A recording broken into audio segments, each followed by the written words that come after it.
লেখক কল্যাণ মণ্ডলের চিরকুট। উফ, বৃষ্টিটা আসার আর সময় হলো না। মনে মনে এক প্রকার এই বৃষ্টিকে অভিশাপে দিচ্ছিল রোহিণী।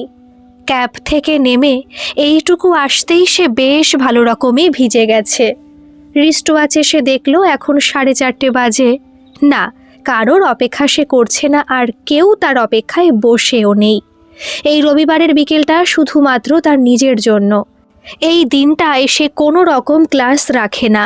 সারা সপ্তাহে কলেজে লেকচার দেওয়া, নোটস তৈরি করা, আবার নিজের ব্যাচের ক্লাস, এসব নিয়ে ছোটাছুটি করার পর এই একটা দিন তার নিজের জন্য লাগে। আর তার ছাত্রছাত্রীরা, এমনকি কলিগরাও ব্যাপারটা জানে। তাই তারা রোহিণীকে অত্যন্ত প্রয়োজনীয় কোনো কাজ না থাকলে রবিবার বিরক্ত করে না। রোহিণী রুমাল দিয়ে মুখটা আলতো করে মুছে নিল। মেকআপ সে কোনোদিনই বেশি ব্যবহার করে না। তার পরনে ফুল স্লিভ শার্ট আর জিন্সের প্যান্ট। যদিও কলেজে ক্লাস নেবার সময় সে শাড়ি বা চুড়িদার বেশি প্রেফার করে, তবুও নিজের সাথে কোয়ালিটি টাইম স্পেন্ড করার সময় লাইট আর কমফোর্টেবল ড্রেস কোড বেছে নেয়। আর আজকে সে ছাতাটাও নিয়ে আসেনি। বাড়ি থেকে যখন বেরিয়েছিল তখনও আকাশটা বেশ ভালোই পরিষ্কার ছিল। আধ ঘন্টার মধ্যে এই অবস্থা। রোহিণী বাইরের দিকে দেখল। ভালোই ভোগাবে মনে হয় আজ। একটা ছোট্ট দীর্ঘশ্বাস পড়ল তার।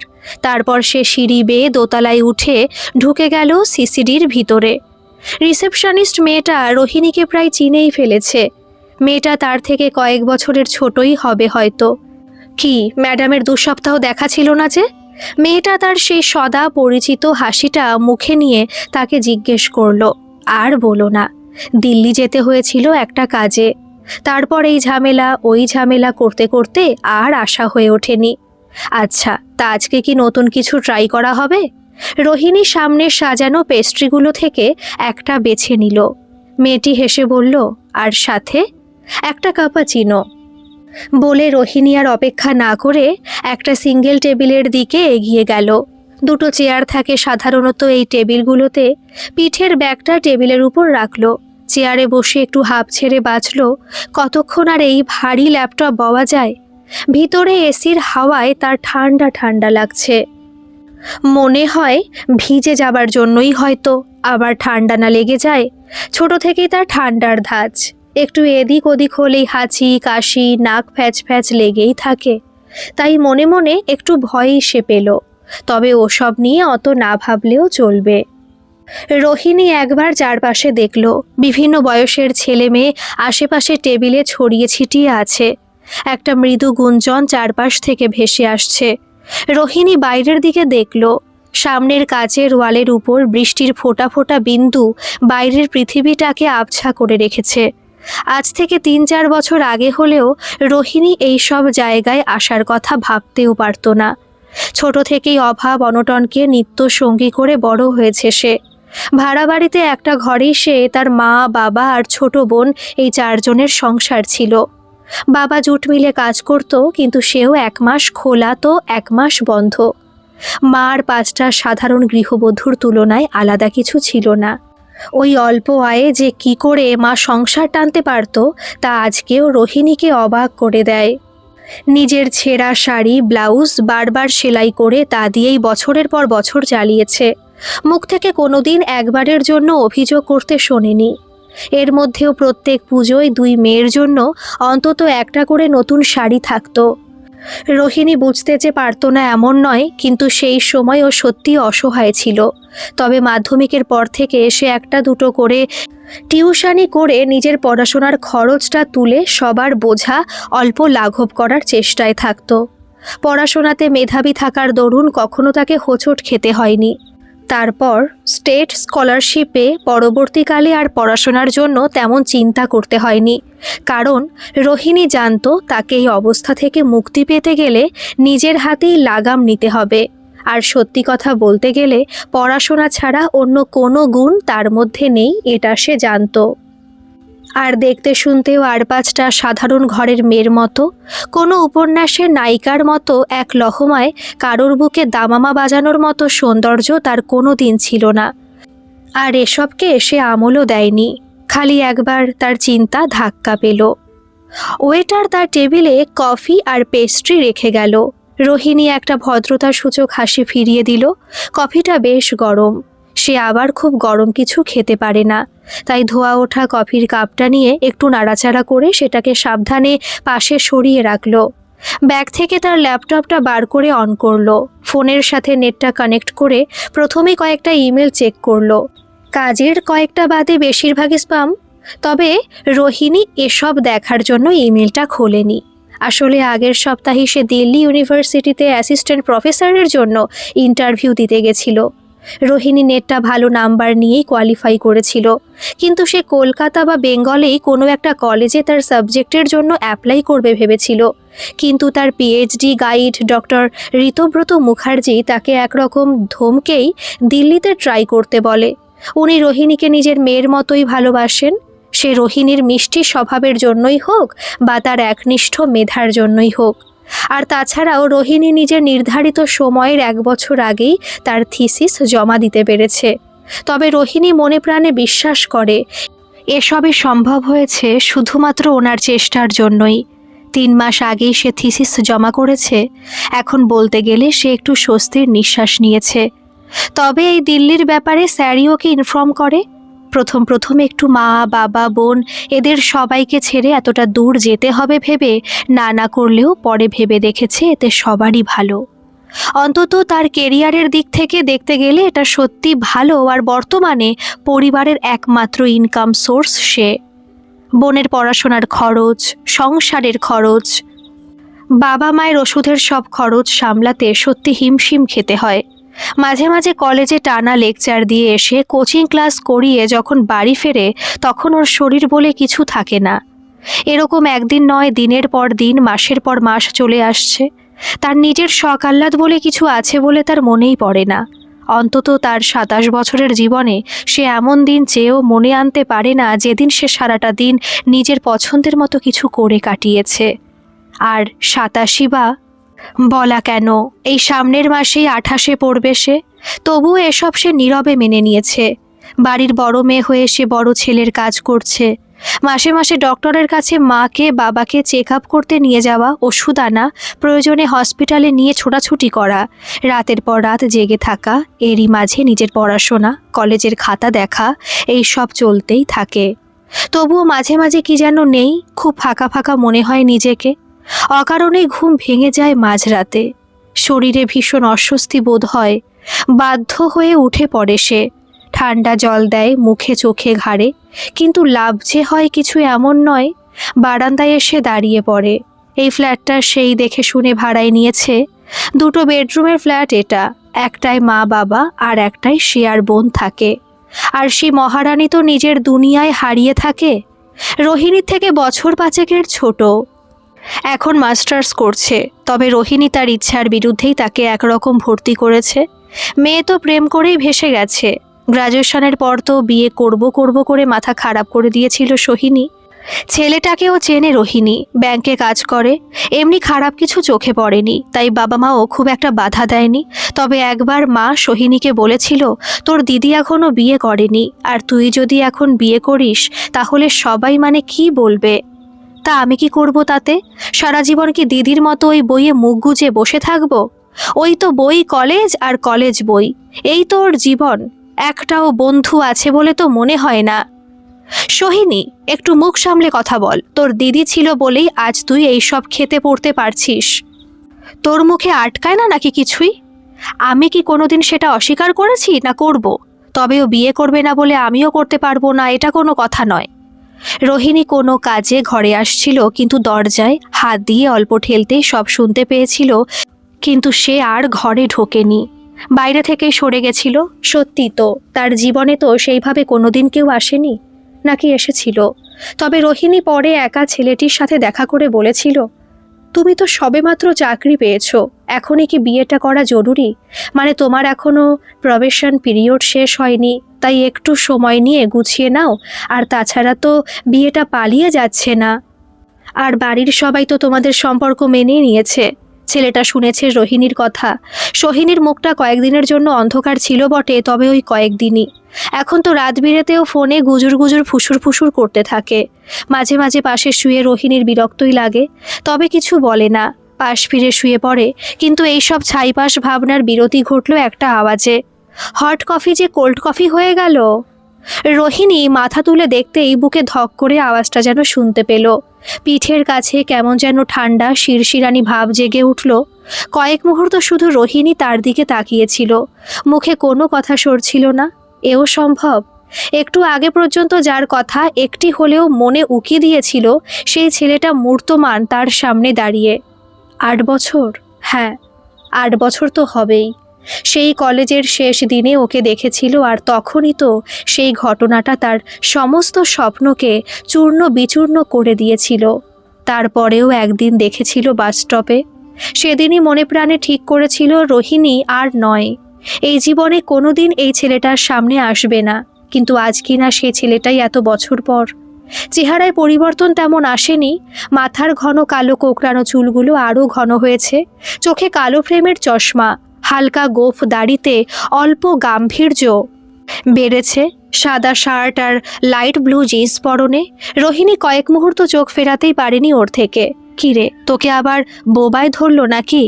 রোহিণী সম্বিত ফিরে পেল। নিজের এই অবস্থায় খানিকটা লজ্জা পেল আর বিরক্ত হলো। সে এখন আর কলেজের সেই অল্পভাষী লাজুক মেয়ে নয়। সময়ের ঘষা মাজায় তার তীক্ষ্ণতা বেড়েছে, তাই নিজের সপ্রতিভ ভাবটা ফিরিয়ে এনে বলল, না, কেমন আছিস তুই? যেমন দেখছিস, বলে হেসে রোহিণীর উল্টো দিকের চেয়ারটা দেখিয়ে বলল, কারোর অপেক্ষায় আছিস? রোহিণী ইশারায় না বোঝাতেই সে বসে পড়ল। কত বছর? হ্যাঁ, কত বছর পর আমাদের দেখা? তা 8 বছরের কাছাকাছি। রোহিণী ব্যাপারটাকে আর এগোতে দিল না, কারণ সেই ঘটনাটাই বারবার তার চোখের সামনে ফিরে আসছে। তাই সে টপিক চেঞ্জ করার জন্য বলল, কি করছিস এখন? মানে কাজবাজ কি করা হয়? ছেলেটা কিছুক্ষণ রোহিণীর দিকে দেখলো, তারপর একটা হাত বাড়িয়ে তার পেস্ট্রিটা নিয়ে এক কামড় বসিয়ে হেসে বলল, 8 বছর পর দেখা, আর প্রশ্ন কিনা কত অর্জন করি। ধুস, তুই বড্ড মেটেরিয়ালিস্টিক হয়ে গেছিস। তবে জিজ্ঞেস যখন করেছিস, তখন বলতে হয় যে বেঁচে থাকার জন্য যতটা প্রয়োজন ততটা আয় হয়ে যায়। রোহিণী বুঝল, হয় যেখানে কাজ করে সেটার কথা লজ্জায় বলতে পারছে না, আর না হয় এড়িয়ে চলছে। তাই রোহিণী শুধু একটাও আচ্ছা বলে চুপ করে গেল। আচ্ছা, আমার নাম কি বলতো? রোহিণী অবাক হয়ে ওর দিকে দেখল। পাগল টাগল হয়ে গেছে নাকি এরকম উদ্ভট প্রশ্ন করছে? তার সামনের জন ব্যাপারটা বুঝেছিল, তাই হেসে বলল, আমরা অনেক সময় অনেক পুরনো বন্ধুদের যাদের সাথে দেখা সাক্ষাৎ হয় না, তাদের সাথে হঠাৎ দেখা হয়ে গেলে ভদ্রতার খাতিরে হয়তো কথা বলি, কিন্তু মাঝে মাঝে কিন্তু তাদের নামটাও মনে করতে পারি না। তাই তোকে জিজ্ঞেস করলাম, বলতো আমার নাম কি? রোহিণীর ভোলার কথা নয়, কারণ এই একটি মানুষকেই একসময় সে চেয়েছিল সবার থেকে বেশি, কিন্তু কোনোদিন সেই কথাটা তুলে ধরতে পারেনি। তারপর সময়ের সাথে সাথে কবে যে মানুষটার সাথে তার নামটাও হারিয়ে গেছিল। আজকে যেন পুরনো ইতিহাস বইয়ের পাতা ঘেঁটে নাম খুঁজতে হচ্ছে। কই রে, পারলি না বলতে নাম? সৃজিত। কি ঠিক বলিনি? 10-এ 10, একদম ঠিক উত্তর। বল, কি খাবি? তোর খাবারটা তো আমি ঝেড়ে পুছে সাফ করে দিয়েছি। রোহিণী অল্প না হেসে পারল না। এখনো বদলায়নিও। কলেজে রোহিণী কোনোদিন সাহস করে সৃজিতের সাথে কথা বলতে পারেনি, কয়েকবার ছাড়া। মানে আজ পর্যন্ত এই একজন আছে যার কাছে পড়াশোনায় গো হারান হেরেছে সে। তবে রোহিণী লক্ষ্য করত যে সৃজিত কোনোদিন তার মতো বইয়ে মুখ গুজে বসে থাকতো না। কলেজে ক্লাস করা টুকু ছেড়ে সারাদিন টোটো কোম্পানি। তবে কোনো ফ্রেন্ড গ্রুপ ছিল এমনটাও নয়। সব ক্লাসের সবার সাথে ওকে দেখা যেত, ছোট বড় কোনো বাজবিচার ছিল না। তবে ফার্স্ট ইয়ারে রোহিণী ওর দিকে তেমন দেখেওনি। ও নিজের পড়া নিয়ে ব্যস্ত ছিল, কিন্তু চমকে উঠেছিল যেদিন রেজাল্ট বেরিয়েছিল। শুধুমাত্র ও নয়, গোটা কলেজও। ব্যাটা ইউনিভার্সিটি টপ করেছে, কিন্তু মশাইয়ের কোনো হেলদোল ছিল না। একবার এসে নোটিশ বোর্ডে উকি দিয়ে আবার চলে গেছিল। এর সপ্তাহখানিক পর রোহিণী নিজেই গেছিল ওর কাছে। এই, আমায় একটা হেল্প করতে পারবি?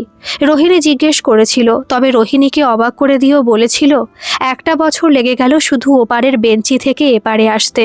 আমি তো ভেবেছিলাম তোর সাথে কথা বলতে গেলে বুঝি সাইন ল্যাঙ্গুয়েজ শিখতে হবে। আর যা গম্ভীর মেয়ে তুই, ভয় লাগতো বুঝি আগ বাড়িয়ে কথা বলতে গেলে গালে 5 আঙুলের দাগ বসিয়ে দিবি। তা বল, কি হেল্প করতে পারি তোর? এই শর্মাকে রনে বনে জলে জঙ্গলে আপদে বিপদে সব জায়গায় পাবি। রোহিণী হেসে ফেলেছিল। তারপর একটু নিজেকে সামলে নিয়ে বলেছিল, আসলে আমার ওই অনার্স পেপারের কিছু নোটসের জন্য হেল্প লাগবে। মানে তুই তো টপ করেছিস, তাই কার রেফারেন্সটা প্রেফার করিস, তাই যদি অসুবিধে থাকে বলতে হবে না।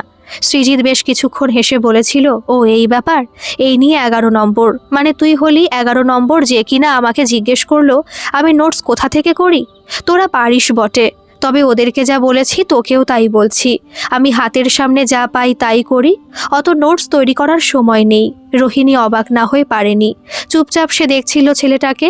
আর শোন, মন থেকে এই ধারণাটা দূর কর যে আমি একটা হেভি স্টুডেন্ট, মাধ্যমিক আর উচ্চ মাধ্যমিকে 2nd ডিভিশন পাওয়া ছেলে আমি। এখানে এসে আমি শুনেছিলাম যে পরপর 3 বছর ইউনিভার্সিটি টপ করলে নাকি গোল্ড মেডেল দেয়। তা ওইটা একটু দেখার ছিল যে আদৌ গোল্ড মেডেল না সোনার জল ধরানো। সেই শীতের সময়ও রোহিণীর কপালে বিন্দু বিন্দু ঘাম দেখা গেছিল, তবে সৃজিত তার কথা রেখেছিল। পরপর 3 বছরই টপ করেছিল, কিন্তু কনভোকেশনের দিন, যেদিন সবাই এমনকি শিক্ষামন্ত্রী ও রাজ্যপাল পর্যন্ত ছিল, সেই দিনের কোনো পাত্তা পাওয়া যায়নি। তবে রোহিণী একবার দেখেছিল সৃজিতকে সেই দিন বিকেলে অন্য জায়গায় অন্যভাবে। কিরে, আবার কোথায় হারিয়ে গেলি? রোহিণী বর্তমানে ফিরে এলো স্মৃতির পাতা থেকে, একটা অপ্রস্তুত হাসি ফিরিয়ে দিল। সৃজিত কিছুক্ষণ স্থির দৃষ্টিতে দেখল রোহিণীকে, তারপর ধীরে ধীরে জিজ্ঞেস করল, বিয়ে করেছিস? রোহিণী কয়েক মুহূর্ত কিছু বলতে পারেনি, তার মাথাটা চিবুকে ঠেকে গেছিল। আস্তে আস্তে বলেছিল না। সৃজিত ডান হাত দিয়ে টেবিলে তাল ঠুকতে ঠুকতে বলল, 8 বছর এতটাই ব্যস্ত ছিলিস যে একটা ফোন বা মেসেজ করার সময় হলো না? সেই যে 3rd ইয়ারে তোকে শেষ দেখলাম, তারপর তো ডুমুর ফুল হয়ে গেলি। গত 2 বছরে খুঁজে খুঁজে ফেসবুকে তোকে রিকোয়েস্ট পাঠালাম, কত মেসেজ করলাম, একটারও রিপ্লাই দিলি না। আর যদি হঠাৎ এখানে দেখা না হতো, তাহলে তো মনে হয় হতোই না দেখার। রোহিণী মুখ তুলে কিছুক্ষণ সৃজিতের দিকে দেখে ভাবল, সৃজিত ওকে মেসেজ করেছিল। আসলে যখন রোহিণীরা কলেজ পাশ করে তখনও ফোন জিনিসটা হাতে হাতে ঘোরা শুরু হয়নি। বাড়ির ল্যান্ডলাইন না হয় পাশের বাড়ির কারো নম্বর দেওয়া থাকতো, রোহিণীর বেলায় সেটাও ছিল না। তাই সত্যি কথা বলতে কলেজের তেমন কারোর সাথে যোগাযোগ ছিল না। তবে পরে বন্ধুদের পাল্লায় পড়ে ফেসবুক খুলেছিল বটে, কিন্তু সেটা নামেই। পরেও নিজের থিসিস নিয়ে এতটাই ব্যস্ত হয়ে পড়েছিল যে প্রায় বছরখানেক হয়ে গেল ফেসবুক খোলেইনি। রোহিণী তাই একটু গলা খাকারি দিয়ে বলল, আসলে আমার থিসিস নিয়ে এতটাই ব্যস্ত ছিলাম যে আর খুলে দেখাই হয়নি বছরখানেক। তাই তোর ব্যাপারটা জানতাম না, জানলেও কি অ্যাকসেপ্ট করতিস? রোহিণী থমকে গেল, কয়েক মুহূর্ত মুখে কোনো কথা জোগালো না। সে তো সৃজিতকে এড়িয়ে যেতে চেয়েছিল, তাই তো নিজের কলেজে মাস্টার্স করার সুযোগ পাওয়া সত্ত্বেও অন্য কলেজে চলে গেছিল। কী রে বল, করতিস? হ্যাঁ, কেন করতাম না? নিজের কাছেই গলাটা কেমন শোনালো। ও, আমি তো ভেবেছিলাম হয়তো হাজার হাজার মেসেজ আর রিকোয়েস্টের ভিড়ে আমারটা হারিয়ে গেছে, বলে নিজেই আলতো হাসলো। তারপর বাইরের দিকে তাকিয়ে নিজেই বলল, আজ বৃষ্টিটা বড় ভোগাবে মনে হচ্ছে। রোহিণী এতক্ষণ খেয়ালই করেনি সেই টিপটাপ বৃষ্টি কখন মুষলধারে পরিণত হয়েছে। রাস্তার ওপারটা দেখাই যাচ্ছে না প্রায়। এরকম চলতে থাকলে বাড়ি ফিরবে কি করে সে? ক্যাবগুলো এই সময় ভাড়া প্রায় 2-3 করে দেয়, আর বাসে অত ধাক্কাধাক্কি করে ওঠা রোহিণীর পক্ষে সম্ভব নয়। আজকের দিনটা বাড়ি থেকে না বেরোলেই ভালো করতো। এইটা মনে হতেই রোহিণী ফিরে তাকালো সৃজিতের দিকে। সৃজিত ফোন নিয়ে কাকে যেন কল করার চেষ্টা করলো, হয়তো ফোনে পেল না। সেটাকে নামিয়ে রেখে রোহিণীর দিকে ফিরে বলল, তুই কিসে ফিরবি? আমি ওই কোনো ক্যাব বুক করে নেব বা কিছু একটা করে নেব। তুই কি কলকাতায় নতুন এসেছিস নাকি রে? তোর মনে হয় এই বৃষ্টিতে তুই কোনো ফাঁকা গাড়ি পাবি? আর ঠিকঠাক পাবি কিনা সেটাও সন্দেহ। একটু পরেই এক কোমর জল হয়ে যাবে। তুই কতক্ষণ আর এখানে বসে থাকবি? আমার ফ্ল্যাট পাশেই আছে, চল ওখানে, যতক্ষণ না আকাশটা একটু স্বাভাবিক হচ্ছে। না না, প্রায় চিৎকার করেই ফেলেছিল রোহিণী। তোকে আমার জন্য এত ভাবতে হবে না, আমি ঠিক একটা ব্যবস্থা করে নেব। তোর জন্য ভাবার সুযোগ দিলি কোথায়? এখানে তোর জায়গায় যদি আমার কোনো পরিচিত বন্ধু থাকতো তাকেও যেতে বলতাম। তাই অত দোটানা না করে চল, আর ভয় নেই, তোকে আমি কিডন্যাপ করব না, বলে নিজের রসিকতায় নিজেই হাসতে লাগলো। অগত্যা আর কোনো উপায় না দেখে রোহিণী যাওয়াটাই শ্রেয় মনে করলো। কিছুক্ষণেরই তো ব্যাপার।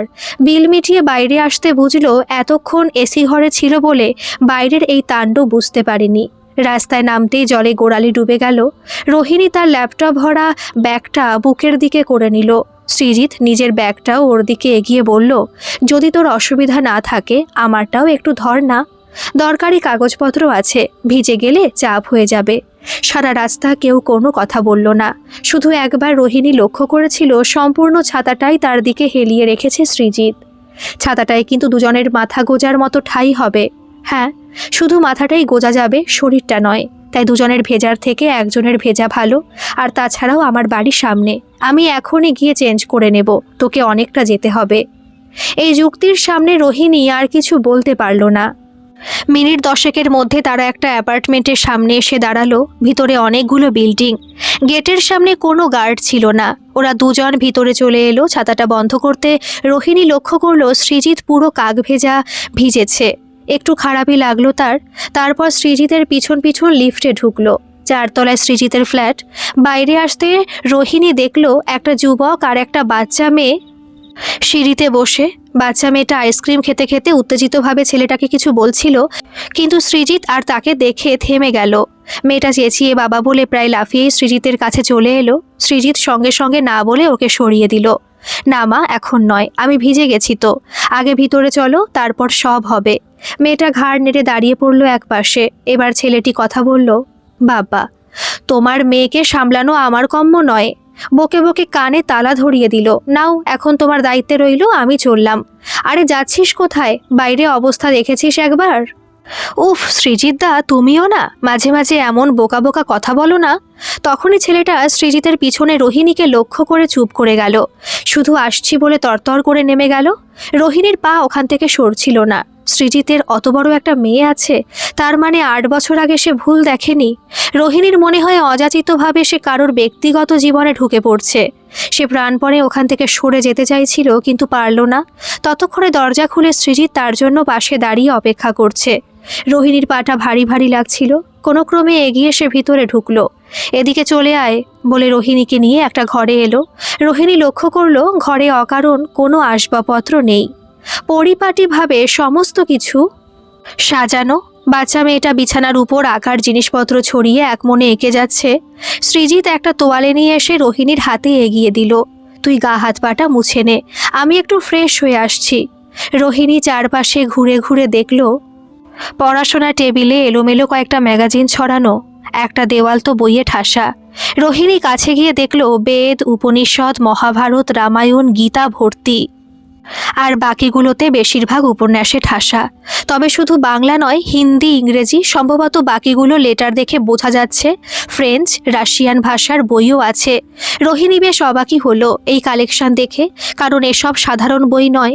বেশিরভাগ বই স্পেশাল অর্ডার না দিলে পাওয়া যায় না। রোহিণী পায়ের আওয়াজ শুনে বুঝতে পারল সৃজিত এসেছে। পরনে ট্র্যাক প্যান্ট, খালি গা, মাথায় তোয়ালে চাপা। রোহিণী একটু চমকে গেল। এই প্রথম হয়তো ও সৃজিত কে খালি গায়ে দেখল। প্রত্যেকটা পেশি শক্তপোক্ত, দিব্যি মডেলের ফিগার হিসেবে চালিয়ে দেওয়া যায়। রোহিণী চোখ নামিয়ে নিল। বইগুলোর দিকে ফিরে বলল, তুই কটা ভাষা জানিস? কেন বলতো? ও, বইগুলো দেখে বলছিস তো? ওগুলো গিফট পেয়েছি। ভাষাগুলো অল্প স্বল্প জানি, তবে সেটা শুধু অক্ষর পরিচয় হয়েছে, ভালোভাবে শেখার আর সময় হয়নি। আর বাকিগুলো? ওগুলো পড়ি, নিজেরও কাজে লাগে। মাঝে মাঝে মেয়েকে গল্প শোনানোও যায়। তারপর একটা ফোন আসায় সৃজিত বাইরে চলে গেল। রোহিণী ধীরে ধীরে মেয়েটির কাছে এলো, তার পাশে বসলো। এক হাত দিয়ে মেয়েটির মাথায় হাত বুলিয়ে দিল। বুকটা একটু চিনচিন করলো। এই মেয়েটা তো তারও হতে পারত। এই ঘর, এমনকি সৃজিত পর্যন্ত। একটা দীর্ঘশ্বাস পড়ল তার। তোমার নাম কি? দিশা। মেয়েটি হেসে তার দিকে তাকিয়ে বলল, তোমার মা কোথায়?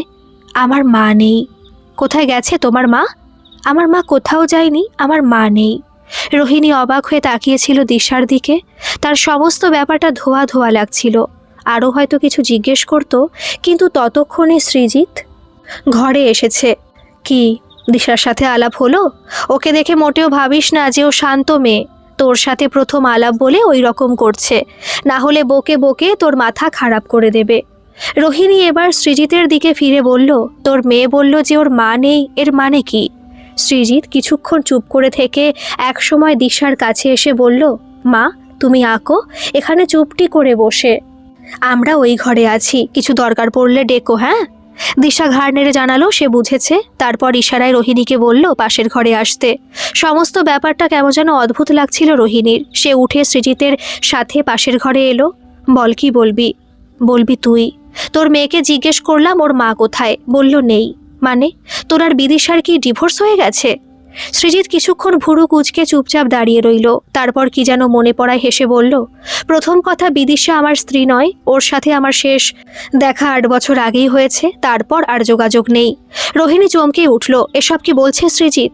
রোহিণীর কাছে সেদিনের ছবিটি এখনও স্বচ্ছ জলছবির মতো ভেসে আছে। সেদিন তাদের রেজাল্ট বেরিয়েছিল ফাইনাল ইয়ারের, পরীক্ষার 2 মাস ছুটি ছিল। রোহিণী বুঝতে পারছিল এই 2 বছরে কারণে অকারণে সৃজিতের সাথে মেলামেশা শুধু সাধারণের পর্যায়ে সীমাবদ্ধ ছিল না।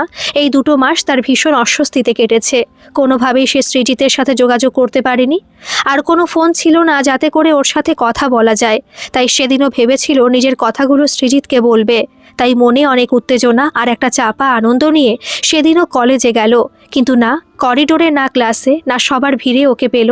কেউ কেউ ওকে বলল উপরের ফ্লোরগুলো একবার দেখে আসতে। রোহিণী দেখতে পেয়েছিল সৃজিতকে আর বিদিশাকে 4 তলায় স্টোর রুমের কাছে। বিদিশা মাথা নিচু করে ফোপাচ্ছিল।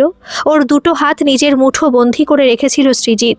একসময় বিদিশা নিজের মাথাটা সৃজিতের বুকে রাখল। সৃজিত একটা হাত তার মাথায় রেখে কিছু একটা বলল।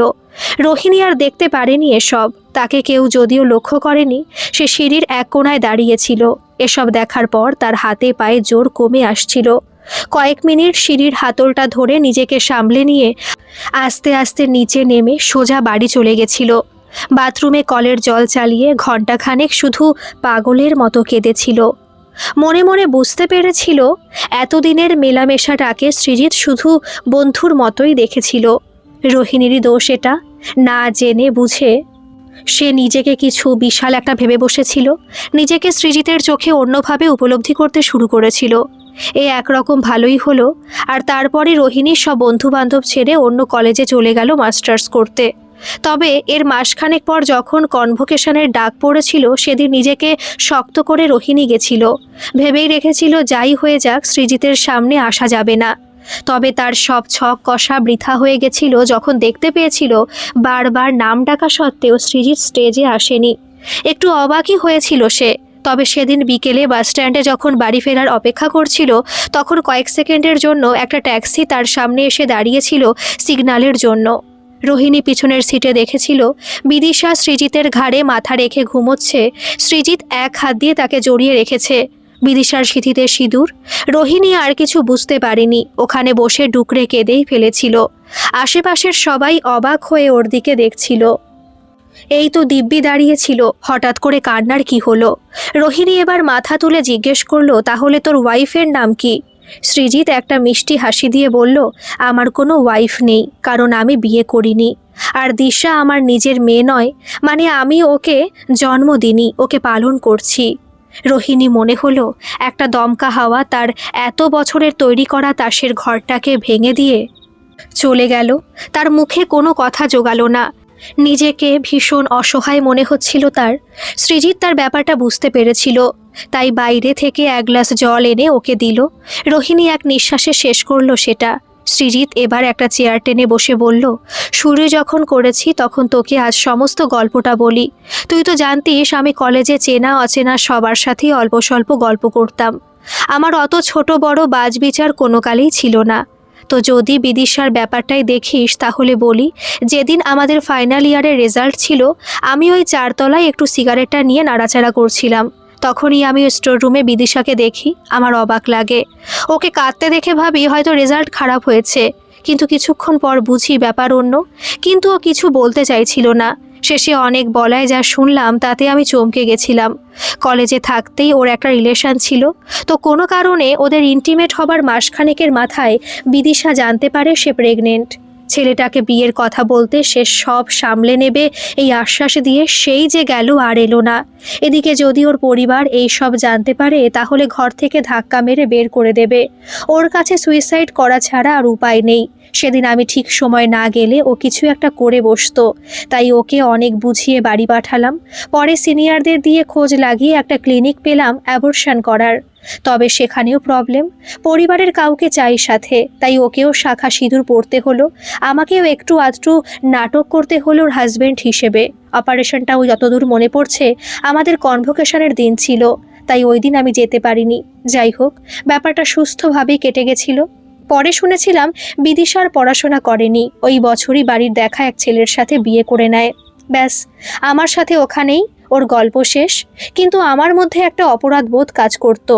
একটা জীবনকে যেন নিজের হাতে গলা টিপে মেরে ফেললাম। অনেক রাত ঘুম হতো না, জেগে জেগে বসে থাকতাম।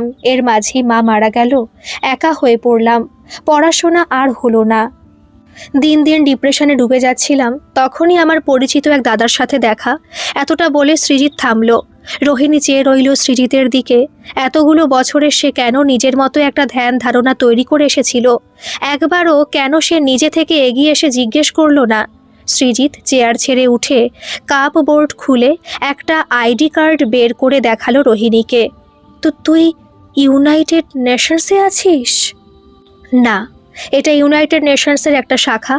এটা UN office on drugs and crime. এদের রিজিওনাল ব্রাঞ্চের ফিল্ড ওয়ার্কার আমরা, মানে আমাদের ব্যাচটা হিউম্যান ট্রাফিংয়ের বিরুদ্ধে কাজ করি। তো সেই দাদার কাছ থেকে এদের রিক্রুটিংয়ের কথা শুনে কোনো দিকে না তাকিয়ে আমি চলে যাই। দীর্ঘ পরীক্ষার আর ট্রেনিংয়ের পর আমি এই চাকরি পাই। ভালোবেসে ফেলি আমার এই কাজটাকে। তুই জানিস রোহিণী, শুধুমাত্র ভারত থেকেই 6.5 কোটি মানুষ ট্রাফিকিংয়ের শিকার হয়েছে। তবুও তোকে এটা আমি বছরখানেক আগের কথা বললাম। এদের প্রায় বেশিরভাগটাই বাচ্চা আর মেয়ে। মূলত ছোট থেকে বড় সব বয়সী মেয়েদের দেহ ব্যবসায় নামানো হয়। তার মধ্যে যদি আবার ভার্জিন থাকে তবে তো লাখ লাখ টাকায় নিলাম হয় মিডিল ইস্টে। ওখানে কম বয়সী ভার্জিনদের প্রচুর চাহিদা। আর বাকি যারা থাকে তাদের স্টেরয়েড আর ড্রাগস দিয়ে দেশে বিদেশে বিভিন্ন জায়গায় প্রস্টের ব্যবসায় নামিয়ে দেওয়া হয়। তো সেবার আমরা উত্তরপ্রদেশে একটা ইনফরমারের কাছ থেকে জানতে পারি যে কিছু মেয়ে দিল্লি পাচার হচ্ছে। আমরা লিগ্যাল অথরিটির সাহায্য নিয়ে শেষে ধরতে পারলাম। গরু আর ছাগলের সাথে লরিতে করে পাচার করছিল। তাদের মধ্যে একটা বছর 16 মেয়ে ছিল প্রেগনেন্ট। গত 2 মাসে কতজন রেপ করেছে মনে করতে পারলো না। ওদের সবাইকে সেফ হোমে আনা হলো। কিছুদিনের মধ্যে মেয়েটার মেন্টাল প্রবলেম দেখা দিল। কোনো ছেলে দেখলেই থুতু দিত আর সারাদিন নোংরা নোংরা করে চিৎকার করত। তবুও ডাক্তাররা কোনোভাবে ম্যানেজ করে নিত। কিন্তু বাচ্চা জন্মাবার পর আর সামলানো যাচ্ছিল না। একদিন ওই দুধের শিশুকে গলা টিপে মারতে গেছিল। তখন ঠিক করা হয় বাচ্চা ওর কাছাকাছি রাখা যাবে না। যেহেতু আমাদের তখন কোনো চাইল্ড কেয়ার সেন্টার ছিল না, তাই আমি দায়িত্ব নিলাম বাচ্চাটার, মানে দিশার। সেই থেকে ও আমার কাছে। রোহিণী স্তব্ধ হয়ে শুনছিল সব। চোখটা তার থেকেই আবছা হয়ে আসছিল। ও মাথা তুলে বলল, আর দিশার মার কি হলো? সপ্তাহখানেকের মধ্যে গলায় ফাঁস লাগিয়ে ঝুলে পড়ল আমাদের হোমে। রোহিণী 2 হাতে নিজের মুখ ঢেকে নিল। টপ টপ করে হাতের আঙুল বেয়ে জল পড়তে লাগলো। দিশা কি জানে যে তুই ওর বাবা নোস? হ্যাঁ জানে। ওর যখন 4 বছর বয়স তখন ওকে আমি বলি কিছু কিছু কথা। যদি ওর মায়ের ব্যাপারে তেমন কিছু বলিনি, কিন্তু দিশা তারপরও আমায় বাবা বলে, তাই আমি আর কিছু বলিনি। রোহিণীর মুখে কোনো কথা সরছিল না। সৃজিত এগিয়ে গিয়ে জানলাটা খুলে দেখে বলল, বৃষ্টি থেমে গেছে। এবেলা বেরিয়ে পড়, না হলে আবার কখন নামবে ঠিক নেই। রোহিণী চুপচাপ একবার সৃজিতের দিকে, একবার জানলার বাইরে দেখে আস্তে আস্তে উঠে এলো। ঘর থেকে বেরোনোর সময় উকি মারতে দেখলো দিশা খাটের উপর উবু হয়ে শুয়ে পড়েছে। সৃজিত সব জিনিসপত্র সরিয়ে ওকে ভালো করে শুয়ে দিল। সারাদিন এত বাদরামি করে যে সন্ধে হলে মেয়ের চোখ ঢুলু ঢুলু। এখন ওকে ঘুম থেকে তুলে খাওয়ানো যে কি কষ্টকর সে শুধু আমিই জানি। চল নিচে আয়। রোহিণী কোনো কথা বলল না, শুধু একটা আলতো হাসি ফিরিয়ে দিল। নিচে আসতে সৃজিতের চেনা একটা গাড়ি পেয়ে গেল। ছেলেটা গাড়ি গ্যারেজে ঢোকাতে যাচ্ছিল হয়তো, কিন্তু সৃজিতের একবার অনুরোধে রোহিণীকে একদম বাড়ির গেটে পৌঁছে দিয়েছিল। হাজারবার অনুরোধ করা সত্ত্বেও টাকা নেয়নি রোহিণীর কাছ থেকে। বলল, এই প্রথম সৃজিতদা আমাকে কিছু করার জন্য অনুরোধ করলো, আর আমি কিনা সেটা করার জন্য টাকা নেব? এতটাও নির্লজ্জ আমি নই। আর সৃজিতদা ঠিকই আমাকে টাকা দেবে।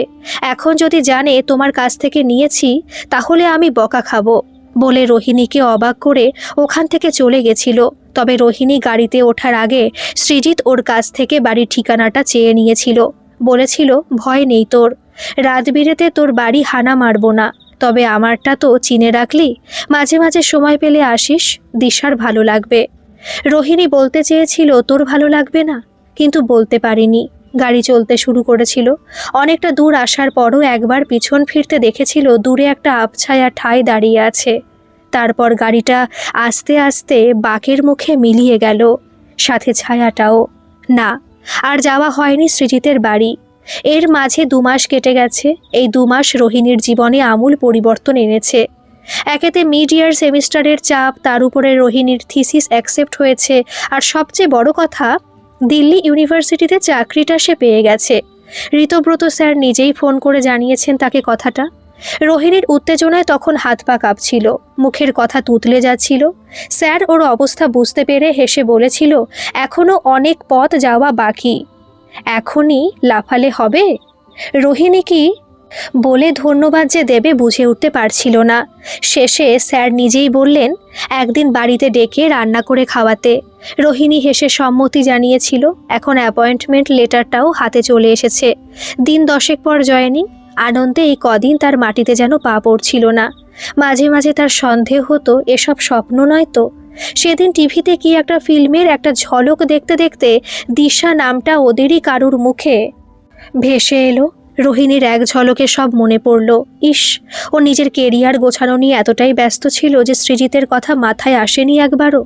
ও ফোনটা নিয়ে ফোন করতে যাচ্ছিল, তখনই মনে পড়ল নাম্বার তো সেদিন নেওয়াই হয়নি। ওর মনে পড়ল ফেসবুকে তো বলছিল রিকোয়েস্ট পাঠিয়েছে। রোহিণী ল্যাপটপে অ্যাকাউন্ট খুলে দেখে গত 2 বছরের সব কিছু জমে আছে। রোহিণী ফ্রেন্ড লিস্ট খুলে দেখে চেনা অচেনা প্রচুর রিকোয়েস্টে ভর্তি, কিন্তু সে এসবের মধ্যে একজনেরটাই খুঁজছিল।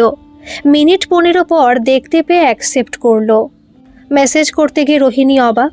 গত 2 বছরে প্রায় 40টার কাছে মেসেজ করেছে সৃজিত। প্রথমে হাই হ্যালো, তারপর যেন মনের করানোর আপ্রাণ চেষ্টা করেছে, নিজের পরিচয় দিয়েছে। যদি রোহিণী ভুলে গিয়ে থাকে তো তার 2টো জন্মদিনের উইশও আছে।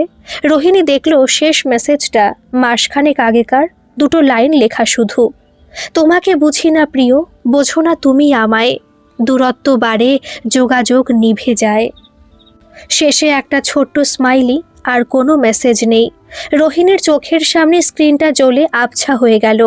রোহিণী পরপর অনেকগুলো মেসেজ টাইপ করে গেল। তার ভুলের জন্য বারবার ক্ষমা চেয়ে নিল। তার পিএইচডির কথা, দিল্লিতে চাকরি পাবার কথা সব লিখে পাঠালো। এরপরে দিন 3 তার একরকম উৎকণ্ঠা বোধেই কাটল।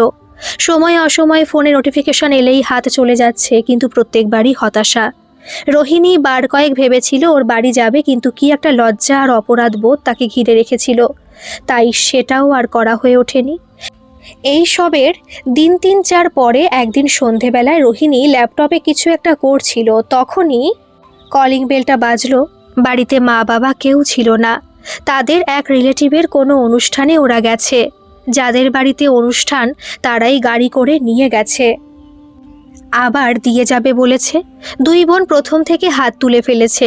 রোহিণীর শেষ মুহূর্তের গোজগাজ বাকি, আর সোহিনী ছোট থেকে রিলেটিভদের এড়িয়েই চলে। এই জানা, গিয়ে খুলে দেখ না কে এলো। রোহিণী বলল, আমি কেন যাব, তুই জানা। দেখছিস তো কাজ করছি, জানা বাবা একটু। ধুস, আসার আর সময় পেল না। দরজা খুলে সোহিনী ছেলেটাকে আপাদমস্তক দেখে বলল, কি চাই? রোহিণী মজুমদার এখানে থাকেন? হ্যাঁ, তবে আপনার পরিচয়টা? আমার নাম বললে উনি হয়তো চিনবেন না, তাই যদি বাড়িতে থাকে একটু ডেকে দেবেন। সোহিনী কিছুক্ষণ ভেবে বলল, দাঁড়ান আমি ডেকে দিচ্ছি। সোহিনী গিয়ে রোহিণীকে পাঠিয়ে দিল। রোহিণী দরজা খুলে ছেলেটাকে দেখে একটু যেন চেনার চেষ্টা করছিল। ছেলেটাই তাকে সাহায্য করলো। আমি সৌম্য, মাস 2 আগে সৃজিতদার বাড়িতে একটুখানির জন্য আমাদের দেখা হয়। আমি ওই দিশাকে নিয়ে। হ্যাঁ হ্যাঁ, তুমি বাইরে দাঁড়িয়ে কেন, ভেতরে এসো। না, আমি আপনার বেশি সময় নষ্ট করব না, কয়েকটা কথা বলেই চলে যাব। ও তা বলো, কি বলবে? সৃজিতদা তোমাকে নিজের ব্যাপারে কতটা বলেছে জানি না, তবে আমি আর সৃজিতদা একই টাস্ক ফোর্সে ছিলাম। গত কয়েক মাস ধরে আমরা একটা ছোট্ট লিঙ্ক দিয়ে এই ট্রাফিকিংয়ের একটা বড় র্যাকেটের পিছনে কাজ করছিলাম। আগের সপ্তাহে আমরা কনফার্ম খবর পেলাম একটা বড় সংখ্যক মেয়ে আর বাচ্চাদের বিহার থেকে চালান করা হবে। আমাদের পুরো টিম নিয়ে সেখানে পৌঁছে গেছিলাম, সবই ঠিকঠাক চলছিল, কিন্তু পুলিশের সাথে ওদের ক্রস ফায়ারে আমাদের তরফ থেকে 2 জন মারা গেছে। একজন পুলিশের আর একজন সৃজিতদা ছিল। রোহিণী দরজার হ্যান্ডেলটা কোনো মতে ধরে নিল, না হলে ওখানেই পড়ে যেত। সৌম্য বলতে থাকলো, পিঠে লেগেছিল 2টো বুলেট, খুব মারাত্মক জখম না হলেও প্রচুর ব্লাড লস হয়। আমরা যেখানে ছিলাম সেখান থেকে সব থেকে কাছের হসপিটালটা 3 ঘন্টা দূরে ছিল, তাই ওখানে আর জীবিত নিয়ে যাওয়া হয়নি। ও কোথায়? আমি আমি একবার দেখব ওকে। সৃজিতদার বডি দিল্লি এইমসে নিয়ে যাওয়া হয়েছে। সৃজিতদা পুরো বডি দান করে দিয়েছে, মানে আমরা সবাই করে রেখেছি। তাই আমরা মারা গেলে আমাদের বডি ফ্যামিলি মেম্বাররা পাবে না। রোহিণী দেখলো ছেলেটা তার বোনের বয়সী হবে, খুব জোর 23-24 হবে। এত কিছুর পরেও তোমরা এই কাজ করবে? তোমাদের চোখের সামনে তো একজন। রোহিণী কোনো মতে দাঁতে দাঁত চেপে কান্না আটকালো। আমরা যদি সবাই নিজেদের কথা ভাবি তাহলে ওদের কথা কারা ভাববে? কাউকে না কাউকে তো এগিয়ে আসতেই হবে। তোমার বাড়িতে কেউ নেই? হ্যাঁ আছে তো, মা আছে, বিছানা ছেড়ে উঠতে পারে না ঠিক মতো। আর এক আধ পাগলা দাদা আছে, সারাদিন শুধু ঠাকুর পুজো করে। তাহলে তোমার যদি কিছু হয় এদের কি হবে ভেবে দেখেছো? আমাদের সবার ইন্স্যুরেন্স করা আছে, তাই কোনোভাবে ফিল্ডে মৃত্যু হলে পরিবার যা পাবে তাতে হেসে খেলে তাদের বাকি জীবনটা চলে যাবে। যাই হোক, আপনার আর সময় নষ্ট করব না বলে নিজের পিছন পকেট থেকে একটা দোমড়ানো মোচড়ানো কাগজ বার করে এগিয়ে দিল রোহিণীর দিকে। রোহিণী দেখলো তাতে লাল লাল ছোপ লেগে। এটা সৃজিতদা লিখেছে, আমায় বলেছিল আপনাকে যেন এটা পৌঁছে দিই। রোহিণী কাঁপা কাঁপা হাত বাড়িয়ে সেটা নিল। সৌম্য এবার ফিরে আসি বলে নিচে নামতে লাগলো। রোহিণী হয়তো অভ্যেসবশত বলেই ফেলেছিল, আবার এসো। সৌম্য অর্ধেক নিচে নেমে গেছিল, বলল, আসবো কিনা কথা দিতে পারছি না, তবে যদি কোনো দিন ভাগ্যে থাকে ঠিক দেখা হবে, চলি। রোহিণী কতক্ষণ যে দরজায় দাঁড়িয়েছিল নিজেই জানে না। তার দুই গাল বেয়ে অঝোর ধারা বয়েই চলেছে। কিছুটা জ্ঞান ফিরল সোহিনীর ডাকে। সে সেজেগুজে বাইরে যাচ্ছে। রোহিণী মুখটা অন্যদিকে ফিরিয়ে রেখেছিল। সোহিনী ফিরতে একটু লেট হলে চিন্তা করতে বারণ করে বলে চলে গেল। রোহিণী ভিতরে এলো, গ্লাসে জল খেতে গিয়ে বুঝলো হাত কাঁপছে তার। হাত থেকে কাচের গ্লাসটা পড়েই গেল মাটিতে। একটা একটা করে সে কাচের টুকরোগুলো জড়ো করতে করতে মনে হলো যেন নিজের জীবনের ভাঙা কাজটাকে আর বোধহয় জোড়া লাগানো গেল না। নিজের ঘরে এলো সে, দরজাটা খিল দিয়ে বিছানায় বসলো। কয়েক মিনিট সময় নিয়ে ধীরে ধীরে খুলল চিরকুটটা। দেখে মনে হলো যেন 6-7 বছরের বাচ্চা আঁকাবাঁকাভাবে লিখেছে, রোহিণী, আজ যে আমি কতটা আনন্দ পেয়েছি তোকে বোঝাতে পারবো না। একদিন একটা নিষ্পাপ প্রাণকে এই পৃথিবীর আলো দেখতে দিইনি। আজ আমরা সবাই মিলে অনেকগুলো প্রাণ বাঁচাতে পারলাম। কিন্তু ঠিকভাবে ভাবলে বোধহয় ব্যাপারটা একটু অন্যরকম হয়। আমরা হয়তো এদের এক নরক থেকে আর এক নরকে ফেলে দিলাম। এরা কি কোনোদিন তোর আমার মতো সাধারণ জীবনের ছন্দে ফিরতে পারবে? আমার মনে হয় না আমি হসপিটাল অবধি পৌঁছতে পারবো। তাই আজ আমার আনন্দের সাথে দুঃখ হচ্ছে। মেয়েটাকে একবার শেষ দেখা মনে হয় দেখতে পারবো না, তবে ওর চিন্তা করি না। কানাডার এক প্রবাসী বাঙালি দম্পতি ওকে অ্যাডাপ্ট করেছে। সব ঠিকঠাক চললে মাসখানেকের মধ্যে ওকে হয়তো ওরা কানাডায় নিয়ে যাবে। আর একটা দুঃখ এই যে আমি আজও জানতে পারলাম না আমাদের মধ্যে এতটা দূরত্ব তৈরি হলো কি করে। আমি অনেক চেষ্টা করেও এর উত্তর খুঁজে পাইনি। তাই যে কথাটা কলেজের শেষের দিনটায় তোকে বলবো বলে ঠিক করেছিলাম, সেটা আজ এই চিরকুটেই না হয় বলি। আমার ভিতর ও বাহিরে অন্তরে অন্তরে আছো তুমি হৃদয় জুড়ে। গল্পটি কেমন লাগলো অবশ্যই কমেন্ট করে জানাবেন, আর ভালো লাগলে একটা সাবস্ক্রাইব করে আমার পাশে থাকবেন। ধন্যবাদ।